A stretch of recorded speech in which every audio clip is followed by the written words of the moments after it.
This is NDTV, and you're watching NDTV Profit.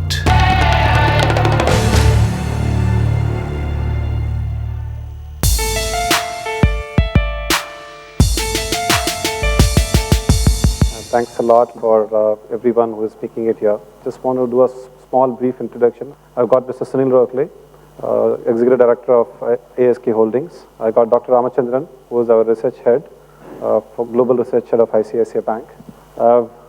Balasubramaniam is the CEO of Birla Sun Life Mutual Fund. I've got Mr. Vedpadka Chaturvedi, CEO of Tata Asset Management Company, and our in-house company, Mr. Nilesh Shah, ICICI Prudential Company, Prudential Asset Management Company. He is the Deputy Managing Director of the company. Bala, I want to come to you. I read somewhere the country borrowing has reached the level of wartime budgets. So how do you see this country finances of some of these developed markets and how probably it can impact India in the longer term? The way I think things have shaped the last one and a half years, I think post 2008 financial market crisis, the biggest thing which I think happened compared to what we saw in the 1930 global recessions, I think what one could have probably reacted. But this time is completely different, where the central bankers got together and ensured that the action at the monetary level is taken. It's not just only in India, it's not just only in US, it's not just only in UK. Across the board, everybody took the same action. But I think what needs to be looked at it at this point of time in the overall context, how I think the government authorities are reacting in ensuring that they overcome this crisis. And that's why I think the constant vigil, which I think is coming in from the global bankers as well as central bankers as well as the respective government, has been so proactive.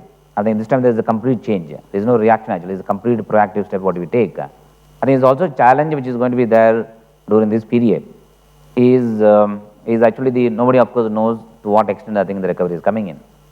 In such a scenario, only the one thing which I think could impact the overall market sentiment as well as it will tighten the belt of the monetary authorities.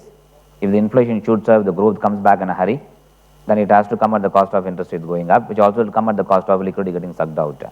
Dr. Ramachandran, before I get into India, I just want to ask you on the interest rate inflation scenario, which is looming large, in the developed as well as the global markets. Is my apprehension justified in terms of I think that they could go up and kill the market or pull the market down? The global scenario, when you want to project the interest rates, first of all, we like to understand the growth trajectory. Mature economies won't be growing. Then what we call maximum growth will be coming from US. Europe will be lagging behind.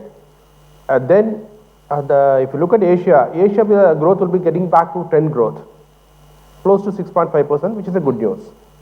And next thing is we like to understand the imbalances. One side, US has to live with rising fiscal deficit. Like in current account deficit will be contained to a certain extent because of imports will be coming down, the weaker currency. So what is the best bet the central bankers are making? Inflation remain low, close to 2% in mature economies. In case of China, the inflation expectation is somewhere close to 3%. In case of coming to the quality of growth in mature economies, it's going to be jobless recovery. Consumption demand will take somewhat time to pick up. So the whole global growth of 4% is going to be propelled mainly by Asia, in particular China. Next thing is, market biggest worry is the liquidity exit. We hope so it's going to be smooth, there won't be any surprises. And in India, they will start with the CRR. I'll just come back to the interest rate scenario a little later. But before that, Ved, what do you see a role for China and what kind of possible effects and positive impacts as well as negative impacts it could have in the global economy? I think it is very clear that economies have decoupled. So the economic growth of India, even in the period when there was a slowdown, was still positive. India was still growing, and similarly China was growing. And I think if one looks into the future, one can anticipate that for the next few years, economies like India, China will keep growing at whatever rate. Let me just make two other points. The solution to this entire problem was really found by huge amount of injection of liquidity. See, nobody else can make you recover. And hence, there are fundamental imbalances which have to be corrected. So, at a very, very basic level, Western economies have to start saving more and Eastern economies have to start consuming more. And that is a fundamental shift that will happen only over a period of time. The other point is that we will see the return of inflation in the next 12 months. And I think not many central banks will then have the courage of still saying that we want all these stimulus packages and all this money in the system. I mean, imagine your Economic Times headline saying that inflation today touches 7% or 8% or whatever. And do you think the Reserve Bank will then say, no, doesn't matter, let us keep this loose money environment on? So I think the impact of that point of time, that will be, I think, some inflection point in the market. Of course, a lot depends on whether growth driven by fundamental factors has taken over by that time and is driving consumption, or whether growth is still steroidal growth because of the loose monetary policies. But if fundamental growth has not taken off by that time, especially in developed markets, I feel that there would be a reality check on valuation, there would be a reality check on future growth rates, and it would be an interesting time. So I suspect that whether it is India or China, I think these economies will keep growing at different rates. The space that you need to watch in China, I think in the next few years, will be what they do with the currency. I just want to move to Houston in real estate. I think I just read in the morning, Dubai, the tallest buildings, square feet rate is much lower than like what is there in Bombay. I think this part of Bombay. So I think, is there any hopes of recovery in those markets in real estate side, or how is it looking? I think fundamentally the markets which initiated these issues of mortgage-related issues are fundamentally far different than the country like ours. Okay. In terms of developed market like US, which probably was the epicenter of this whole mortgage crisis, I think the leverage and the availability of leverage, whether income-based or asset-based, I think it is very important. And hence, the so-called, those days, so-called, those complex structures and those complicated real estate-based structures have created a problem, because on this, the excess leverage did not keep pace with the asset valuation, A. B, when you lend as a banker, you would like to protect your loans with the underlying security. Well, if you start lending based on assets, then you are actually funding the expenses, daily expenses of those customers by diluting the equity in the home. And that probably was one of the core reasons in US, where people were spending money and living their life by taking asset-based loans, which may not have income or cash flows, and you're diluting an equity.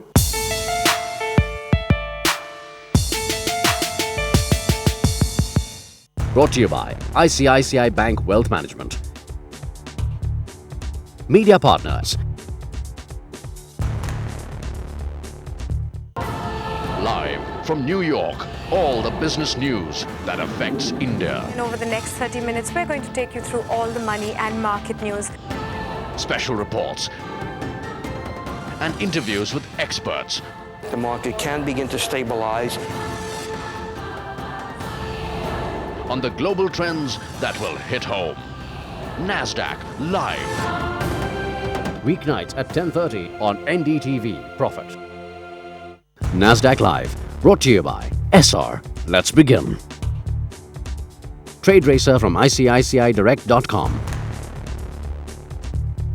Grande Mark II, जो दिखे उससे कहीं ज़्यादा. And ASK, 25 years of managing wealth. Educom Smart Class. Teaching has changed like never before. Does your child go to a smart class school? One day, all schools will teach this way. Educom Smart Class. Paper कैसे बचाएं? Idea. अरे हो गई recording भैया? हाँ हो गई sir, हो गई. चल एमएमएस भेज. भाइयों और बहनों, बाकी सबको छोड़ दो एंड हमको वोट दो.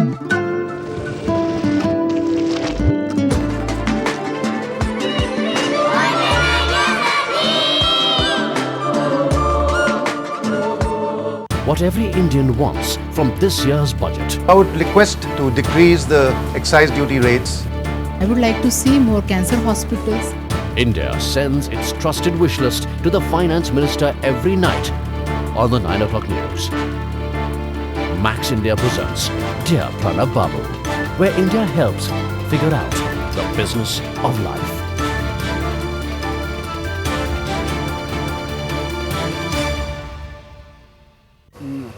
गुड न्यूज सर, आज से आपको पेट्रोल पे 20% का डिस्काउंट मिलेगा। 20%?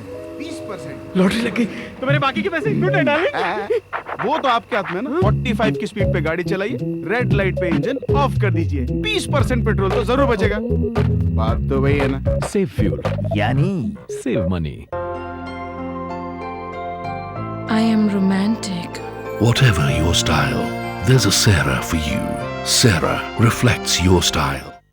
This new year, resolve to act fast. Tata Sky Plus, available at just ₹5999 till stocks last. Always a pleasure being on NDTV. When they're important, market leaders turn to us. We have to make sure that growth continues. We should not be overly worried about interest rates really going up. India's business news leader, NDTV Profit. How do you see the profile of India changing here at Davos? When it's important, India turns to NDTV Profit.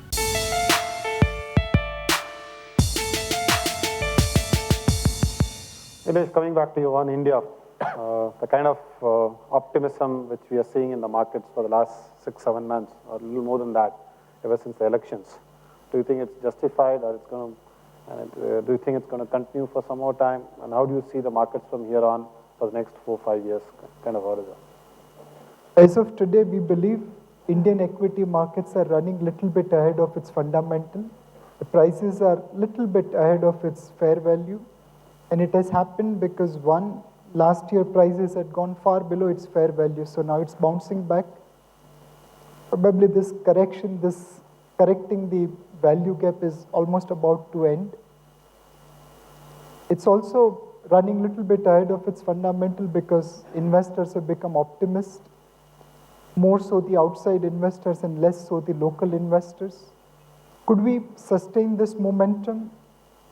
The likelihood of markets, Indian equity markets running little bit ahead of its fundamental is fairly high, especially in the current context. Insurance companies receive 40% of their money in this quarter, and they'll be probably putting the same in equity markets. FII seems to be bullish on India, and if the first 5 days of the month are indicator, they'll continue to bring money. Retail investors, which till now was standing out and kind of becoming cautious, has now suddenly opened up for Indian equity markets. We have started seeing certain euphoric activity in first 5 days of January, which gives confidence that even retail investors is now willing to get into the market. So if retail FII and local institutional investors are going to buy, how will the market come down? It can come down provided supply can emerge big time. And though there is pipeline of IPOs from real estate companies and other sectors, and there is a large divestment program from the government, the speed of that will be controlled and managed, which will ensure that markets may have little bit of corrections here and there, but it can maintain its momentum. On a 3 to 4 year basis, on a 5-year basis, is it worth making investment knowing fully well that markets are probably tied ahead of its value? The answer is yes. I just want to go to Sunil. So if I know in the security markets, if something goes wrong, I'll go to SEBI. Okay, I know for every line of activity which I do in my course of life, I've got someone who regulates it. When in real estate, we will have a regulator who can say, if this is the promise which is made by the developer, saying like I will deliver it in 3 years, would come, or would it come at all? And what's your take on that? Industry need regulation, there's no doubt about it. Now that's first part. The second part is, at some time, don't we think that it is over-regulated? Now, in customer perspective is one perspective. A developer perspective is another perspective, and a lender perspective is a third perspective. I think we are quite over-regulated as far as the developers are concerned. To that extent, let me explain my point. The point is that for a project to start, you need 40 approvals. You are constructing a building here in Mumbai and you need an approval from Delhi for environment clearance. So there are issues which are related to state, because real estate is a state subject. There are local authorities. If you are closer to airport, you need airport authority clearance. If you are nearing to railway, you need a railway board authority clearance. So I think the cost in building and the execution delay is primarily a function of approvals what developers are getting. I think the biggest challenge in this industry, before we talk about regulation, is that do we have a well-informed, well-processed information to arrive at any decision, whether it is investment decision, lending decision, or any of that kind. The third part is that as far as banking is concerned, it is over-regulated. In the sense, it is an indirect way of regulating real estate. Because if you increase the real estate, the interest rate of housing loan, the real estate vibrates. If you increase the risk weight or provisioning norms, the real estate vibrates. So it is an indirect way of controlling the sector and the industry. My sense is that definitely on a consumer side, what IRDA did, what SEBI did, I think it is phenomenal and there is a great learning, no doubt about it, to protect the customer's interest in terms of delay, in terms of quality, in terms of possession on time, in terms of his rights as a shareholder agreement what he signed with the developer while owning the home. No doubt about it. And I think the good news is there is already a draft guidelines on this has already been out. Very soon we will see the real estate regulator. And I just want you to give an outlook for the commercial real estate, whole of India, and also want you to specifically talk about what's the real estate scene in Mumbai, both residential and commercial. So according to me, the way I see real estate growth is a function of first is job creation. And that job creation means income. The second important part is the interest rate. So interest rate is a clear driver of real estate. Lower the interest rate, higher the loan he gets. Now the third part, I think, the driver of the real estate, and it's very important to understand here, is the affordability. Because Mumbai as a city is a very classical case. There are three cities within Mumbai. One city stops at Mahim Creek. The second city starts from Mahim to Borivali. And third city is post-Borivali. So which Mumbai you may want to explain? In my best estimate, the 6,000 apartments are likely to come in Worli, Prabhadevi, Low Parel, and Central Mumbai. And none of these apartments, let's understand this. As I mentioned, it is 100 to 400, but these markets have, some of the markets have really overran above 400. And hence, a Prabhadevi kind of a location, which was quoting 7,000 to 8,000 rupees a square foot in 2004, and I'm not going back to 2001, but 2004, which in 2008 started quoting 45,000 to 50,000 rupees. And now, the new launches in 2009 are talking about 18,000 to 22,000 rupees. So the re-rating of the real estate locations will happen purely because of demand-supply mismatch. So I feel personally, from the residential side, for investment in direct real estate, if somebody is expecting an investment side, I do not recommend. As far as the commercial is concerned, commercial real estate market has actually crashed quite substantially. Almost 50% rentals have crashed. So I feel if you are an end user, you want to get into your own office, you wanted to go and reduce your cost of your operations from a higher rental to low rental, no better time than this. So I feel the first recovery is the residential recovery, will be much faster. Mumbai is already dropped almost 45 to 50%, but again has risen almost 15 to 20%, primarily South Mumbai. The markets of Bandra to Borivali are very stable markets. Those are primarily middle income, aspiring middle income profile. And I think that those are the markets who are really throwing a lot of residential opportunities. As far as the market beyond Borivali is a function of affordability. So interest rate and incomes are more important, and smaller sizes and smaller prices of apartment from 5 lakh rupee to 15 lakh rupees only drive that market. And that is not a segment where you should be putting any of your investment because there is not going to be any returns at all.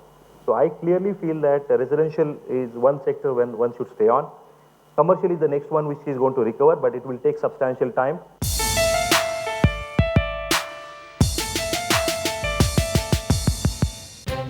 They're ordinary people with extraordinary initiative, and they are changing India. Meet the groups who believe that community action is the ultimate power. A brand new season of The Unstoppable Indians with me, Manvi Dhillon. Apollo Tyres presents The Unstoppable Indians with Manvi Dhillon. Tuesday night at 8:30 on NDTV Profit. The Unstoppable Indians, presented by Apollo Tyres Limited. Unstoppable. In association with SR. Let's begin. Small could be the next big thing. NDTV Profit presents the IDBI Bank SME Forum, a special series on the issues faced by the small and medium enterprises. When they know that what customer wants, if they produce to that, market automatically is created. The series travels across the country to talk to experts, give you advice on what solutions could be there to the problem faced by the SMEs.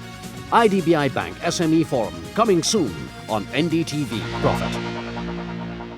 Brought to you by IDBI Bank, not just for the big boys. In association with NDTV Profit. The Sharma's babysitter Maya thinks highly of them. Every time little Kittu goes to meet his grandparents in Mumbai, they send her with him. They're too busy with work, and of course, you can't send a child all alone, or can you? So she gets to fly. And nowadays, having a babysitter who's happy is something to be proud of, right? So what if they don't choose India's most preferred airline? Get more when you fly. SpiceJet. सारा, मम्मा ने मना किया था ना दीवार पे नहीं लिखना है। कितनी बार समझाया ना बेटा आपको? और तुम क्यों पेपर में घुसे हो? रोको इसे। सारा, क्या कर रहे हो? अरे क्या कर रहे हो? सुनो, what you doing? इसका अपना घर है, किराए का नहीं।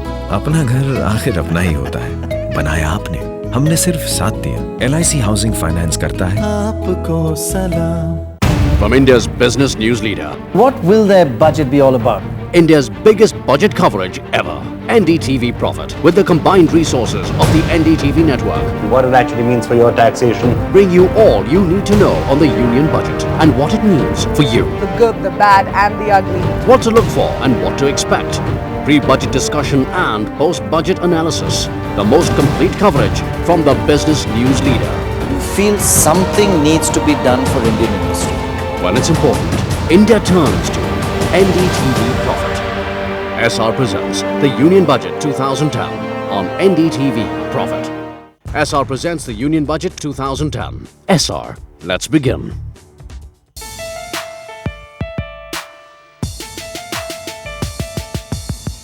The government borrowings, we know that the government is going to borrow a lot. That's what the news is. And also we know the fact that the food inflation is, we are talking about sugar 50 rupees per kg. Food inflation has gone up by 20%, 25%. So given this scenario, what do you think on the interest rate scenario for rupee? How the domestic interest rate is going to behave? And what could be the impact of that in the market? The food inflation is running high because government itself has induced it. And if government is increasing the prices, it can't expect RBI to go out and control the inflation then. On the interest rate side, the current market yield factors in the policy rate hikes of RBI, possible CRR hikes of RBI. However, it doesn't factor in the next year's borrowing program.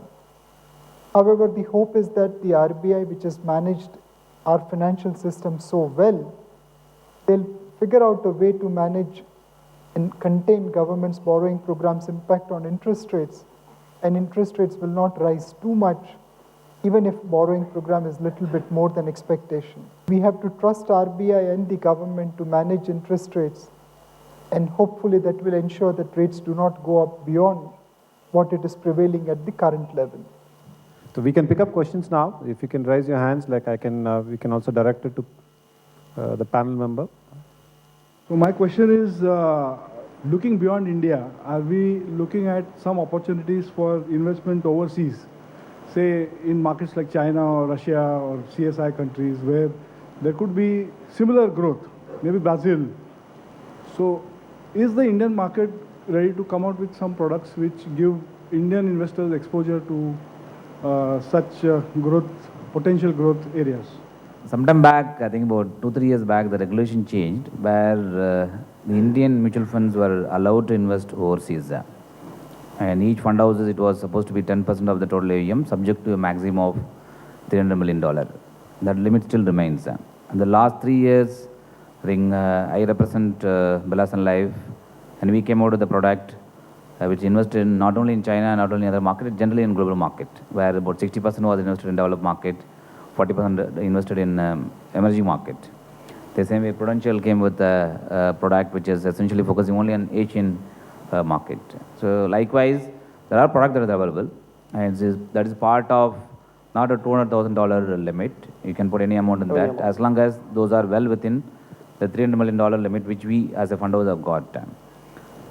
The IT sector has done reasonably well, so has the automobile sector here. Now, what do you foresee the future of the IT sector in India, particularly with the dollar hardening vis-a-vis rupee? Our sense is that as the global economy recovers, and particularly since there have been so many discontinuities in the global economy, in the sense that organizations have merged and things like that, organizations are tightening their belts. Actually, in the next year, there will be a significant opportunity for Indian IT, and we are very positive on IT as an opportunity in the next 1 year, maybe a couple of years. But let us not forget that the earnings base of many of these IT companies has become very large. Hence, on a sustained basis over a long period of time, sustaining very high earnings growth will be a challenge. But for the foreseeable future, we are positive on the IT sector for the reasons I mentioned.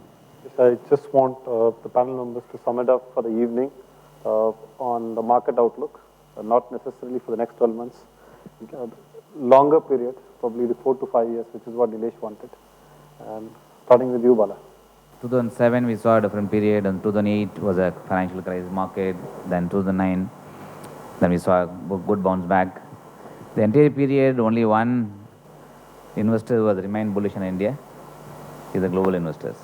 And the next 3-year time frame, I mean, the good thing, what has happened for the economy is the stable government. I think the growth, will come back. But the question is, what is the rate at which is coming back? But I think we'll have to also look at the luxury, what we have as in India. India is still the second, fastest growing economy next to China and the world. So that being the case, global investors, will continue to look at India, not only from portfolio flow point of view, even from FDI flow point of view. And that's being the case, one should hold on to the conviction of investing in equity for a slightly longer period of time. So I am very optimistic. I feel that we are all very lucky to be in an economy which is growing rapidly. We are lucky to have advisors like ICICI who can advise us in deploying money into these various asset classes. We are lucky because we have a stable government. We are lucky because we have a young population. We are lucky because in the next 10 years, we will build one of the great economies of the world, and hence, I think there would be maybe 4 great opportunities in India. One, of course, is the consumption opportunity. We talked about that. There is the infrastructure opportunity or the investment opportunity. We talked about that. I think the third great opportunity in the Indian markets will be that of financial intermediation. High savings rate, need to create capital assets and individual assets. Financial intermediaries will do very well. Last but not the least, I think the global arbitrage theory, which has created enormous value in India in the past, which is IT or wherever Indian skill sets get valued globally, will create value. So I think these are the theories and these are the areas which will create great value. Growth will be there, but again, if you look at the market valuation, there is going to be a lot of volatility from the first half to the second half. One thing in the first half, liquidity will be okay, but there could be surprises on the liquidity exit front. Next thing is that if you look at the inflation front or the way they are factoring in the dollar weakness, it's going to be gradual. That's an assumption. Next thing is surprises could come from the Chinese front also. And net there will be volatility. The investor, they have to stick to the risk profiles, and then frequently they have to revisit the portfolios. Markets being markets will always be unpredictable. They'll always go down when you invest and always go up if you don't invest. If we remain long-term, we'll make money. Be a little bit contrarian, be a little bit disciplined, and give time. So my recommendation to investors will be, one, first of all, you are all in a rising tide scenario. We are all living in an economy which is reasonably good shape, which is getting good money from overseas, and The tide is rising. All you need is to just stay in the boat and not get disappointed, not get disheartened. With that, we come to the end of the evening. I thank everyone who has come here, like taking their time out in the evening. And also, I thank my colleagues from the industry for spending their time.